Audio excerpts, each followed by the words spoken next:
Okay, welcome to another lesson on some crime vocabulary. Let's start with a very important word in crime, alibi. Yeah, the alibi is the story that you give to prove to the police that you can't have committed the crime. Yeah, if you've got an alibi, that proves you are innocent. Because how could you have committed the crime if you were somewhere else at the time? That's the idea, yeah? Nice rhyme there, wasn't there? So the alibi proves you were not at the scene of the crime, yeah, at the time that the crime took place, yeah, not on the night in question, you might say, and that's another good expression, on the night in question or on the day in question, meaning on the night which is under investigation, really, because there's been a murder or there's been something like that on the night in question. So hopefully you have a waterproof alibi if you are charged with murder. You probably won't get charged with murder because remember, you get charged with murder if they have enough evidence to charge you. And if you have a waterproof alibi, they probably don't have enough evidence to charge you. But yeah, you might say a waterproof alibi.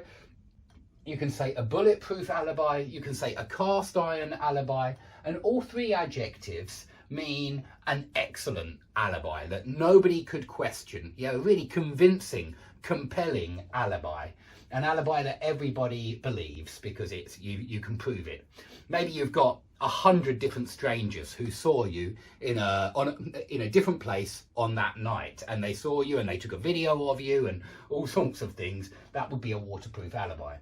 Now, remember, take somebody into custody means very often put somebody in a police cell or maybe put somebody in a prison. However, remember that with youngsters, when they're taken into custody, it means they're taken into state care. It means they're looked after by the state, and maybe the state, maybe social services will find somebody to look after that child, usually because the child has been neglected. Don't forget neglect from the previous lesson, or maybe abused, which is perhaps worse than neglected. So if the evidence corroborates somebody's alibi, that means that some police decide to check someone's alibi and the evidence corroborates their alibi. Maybe it's a video camera, yeah, maybe the video camera, the recording on the video camera corroborates the suspect's alibi, or maybe the video recording corroborates the suspect's version of events. So to corroborate means to verify, yeah, prove that something is true, prove that something is the case, corroboration. And if you are the prime suspect, I think I've forgotten that one. Let's put that one up. I mustn't forget that. Prime suspect.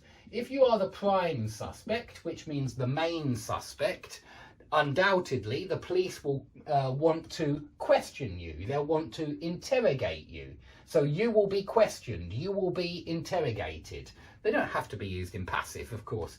You can say they will want to question you, to interrogate you. So an interrogation is when the police fire questions at you, when they question you about where you were on the night in question, where you were when the crime took place. Okay, so I hope that you never have been the prime suspect, of course. Oh, look, I have written it. How did I miss that? Okay, it's down there. So the prime suspect is the main suspect. Okay, compelling evidence, damning evidence. This means really convincing evidence. Yeah, compelling evidence means highly persuasive. When something is compelling, it's persuasive. And when something is damning, well, if you say the evidence is damning, usually you mean against you. And damning evidence is absolutely undoubtable. You know, it's clear that the person is guilty because there is damning evidence. I'm forgetting one here. Incriminating evidence.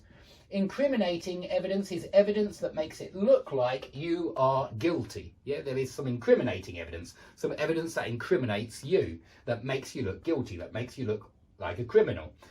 Now, you might have an accomplice if you commit a crime, and this means somebody who helps you commit the crime. So a getaway driver from the previous lesson is certainly an accomplice. But sometimes there are two people involved in the murder, and so you say the murderer may have had an accomplice.